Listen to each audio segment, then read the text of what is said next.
Good evening. Good evening.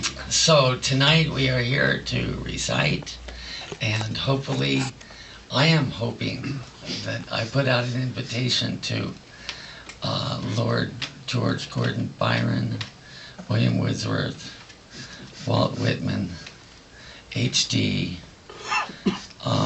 Mina Loy, and a few others to help me out tonight. Because I didn't bring anything up to the poetry of my own to read. So, and I brought a poem that I feel like is too long to read as a single poem in this, but I threatened to read it once before. The love song of J. Alfred Prufrock. So I'm not going to read the whole thing. I'm going to start off and read the beginning, and then read the end, and then if these clouds leave my head, I'll extrapolate as I go along, as I'm stimulated by the poem. If not, you'll only hear the poem. And then after everybody goes, maybe I'll have something else. But otherwise, that's all I plan to do. You're going to read the Italian?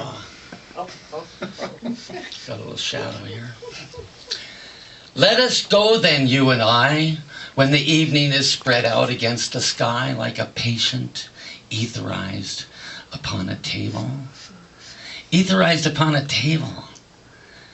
A body of air laying flat, ready to be incised, ready to be gone into in order to fix some problem, because obviously this is not a dental case.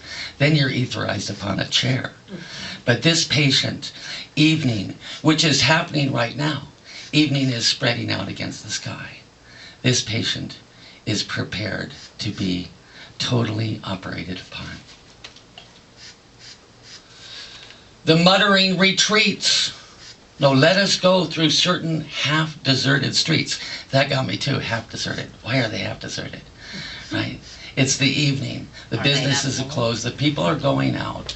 And what are they doing? We'll find out. They're muttering. Let us go through half-deserted streets. The muttering retreats of restless nights in one-night cheap hotels and sawdust restaurants with oyster shells. Oyster shells from the Chesapeake Bay, where Lucy, my aunt, brings in the oysters, jars them, crushes the shells with a big rock, and sends them to London, where they spread them on the floor, mix them with sawdust and spread them on the floor. Why? Because then they don't have to put signs up that says no shoes, no shirt, no service. Because you only go in a restaurant with oyster shells on the floor one time with no shoes, you'll never do it again.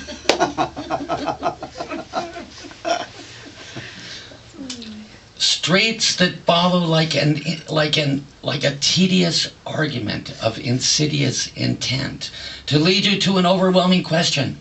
Oh, do not ask, what is it? Let us go and make our visit. In the room, the women come and go, talking of Michelangelo, just like they do here, bringing us all good cheer. Here in this gallery of art and poetry and life, T.S. Eliot, he lived a similar scene, going out to meet with these damsels, so bright, so intelligent, and writers so witty, wittier than any that we have today. What was the name of that fellow? Not Ogden Nash, but the one who became quite controversial. Can't remember. Saw a good quote by him today. Anyway, here we are, living in this same tradition. The yellow fog that rubs its back upon the window panes, the yellow smoke that rubs its muzzle on the window panes, licked its tongue into the corners of the evening, lingered upon the pools that stand in drains, let fall upon its back the soot that falls from chimneys, slipped by a terrace, made a sudden leap, and seeing that it was a soft October night, curled once about the house and fell asleep. And indeed there will be time for the yellow smoke that slides along the street. Speaking of yellow smoke, how is your neighbor doing lately? Being quiet. Linda said she's going to buy some candy cigarettes and stand outside. Oh, poor me, alas. How sad that made me to think back. And why is it that I have this addiction to cigarettes, aside from the fact that my mother smoked 2 packs a day while I was in the womb? But the other reason is, from the time I was a tiny tyke, not even old enough to ride a bike, I was trained to become an American smoker on candy cigarettes. Marlboro's Lucky Strikes. A lot of you probably aren't old enough to remember those. Did they sell candy cigarettes still? Yeah. Yeah, and we all went around, you know, with our little packed candy cigarettes in the thing. And when our parents would light up, then we would sit there and pull out our candy cigarettes. Huh. So yellow smoke.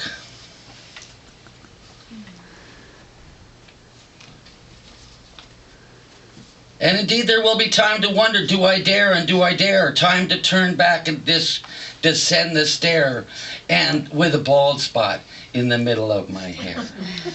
They will say, how his hair is growing thin. My morning coat, my collar mounting firmly to the chin, my necktie rich and modest, but asserted by a simple pin. They will say, but how his legs and arms are thin. That's exactly what they say. Do I dare disturb the universe? In a minute, there is time for decisions and revisions which a minute will reverse. I could go on and on with this poem. I love this poem. But anyway, you go through all his quandaries. He's there at the party with the bald Batman and all these different people. And then we come towards after he goes through all these things. And what he's doing is facing existential dilemmas, right? He's a man who was called but not chosen. Many are called, but few are chosen. And many of those who are chosen wish that they had not been. Because once you're chosen, then you have to give up everything for your calling. So anyway, he went through this experience, and he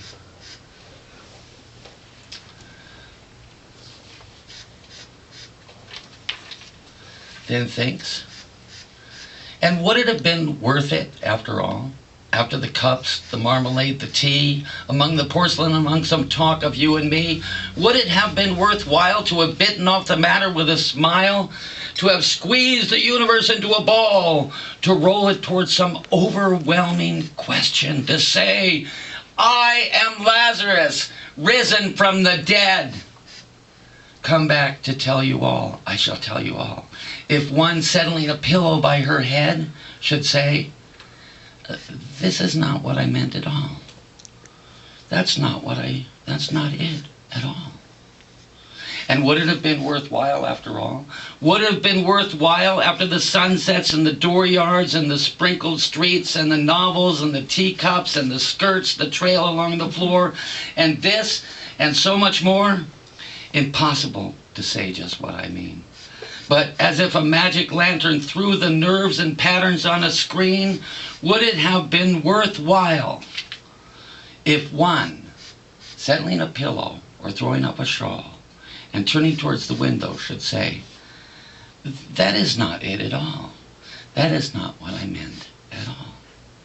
No, I am not Prince Hamlet, nor was meant to be. Am an attendant lord, one that will do to swell a progress, start a scene or two, advise the prince, no doubt an easy tool, deferential, glad to be of use, politic, cautious and meticulous, full of high sentence, but a big obtuse. At times, indeed, almost ridiculous. Almost, at times, the fool. Oh my, how I can relate to that. That paragraph is just like really wonderful. As I read it, it was like looking in the mirror. What did I see here but myself? Oh, thank you, T.S. Eliot. I grow old. I grow old. I shall wear the bottoms of my trousers rolled. Shall I part my hair behind? Do I dare to eat a peach? I shall wear white flannel trousers and walk upon the beach. I have heard the mermaids singing each to each. I do not think that they will sing to me. I have seen them riding seaward on the waves, combing the white hair of the waves blown back when the wind blows the water white and black.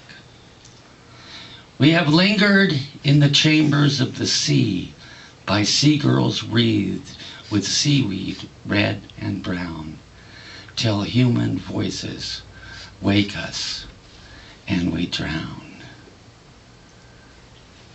So, how many of you out there are drowning? If human voices wake us and we drown, what kind of consciousness have we delved into? What kind of consciousness have we wandered in and been trapped in some sort of a maze where we wake into drowning? And then, isn't it, really in the unconscious, the true consciousness lies? Isn't it when the unconscious in us prevails that we are truly awake, listening to the mermaids singing each to each?